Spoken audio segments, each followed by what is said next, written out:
После една година како прв човек излезе од вратата на Министерството за образование, влезе во правда.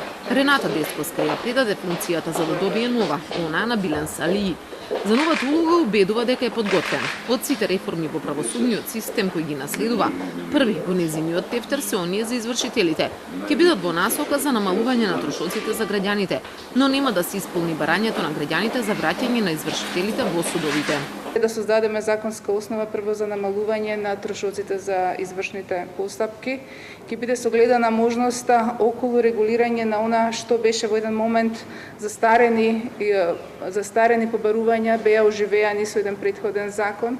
Треба да се испитаат законските можности за и тој дел да го регулираме. Во моментот за враќање на сите постапки во судовите нема да размислуваме во тоја насока, но еден дел од постапките може. Значи, јас ги слушнав тие укажувања, ќе ги анализираме заедно, има простор за некои од постапките да бидат вратени, што ќе значи намалување на трошоците на граѓаните, но исто така и уште поголема гаранција за она што значи водење на тие постапки. Досегашниот министер за правда Салии уште пред 3 месеци си поднесе оставка поради случајот за малиот Алмир, ама дури денес си заминал и досега не му беше констатирана. Овој пат не зборуваше многу, ќе остави другите да коментираат за она што го сторил во правосудните реформи и работата на телото со кое раководеше. Околу центрите на моќ, тоа се само тенденциозни озборувања.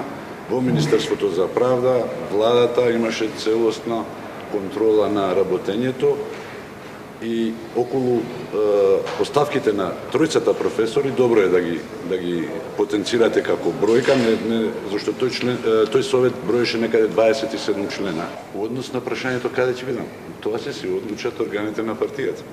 Десковска најави обновување на постапката за екстрадиција на бегалците, обвинети во случајот на СЈО тврдина Горан Груевски и Никола Бошковски.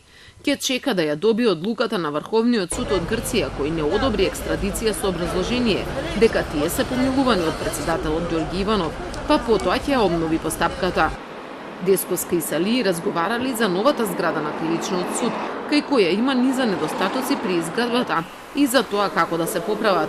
Инаку досегашниот заменик министер за образование Арбер Адеми ја презеде функцијата министер за образование од Десковска и вети дека ќе продолжи со реформите на средното и високото образование.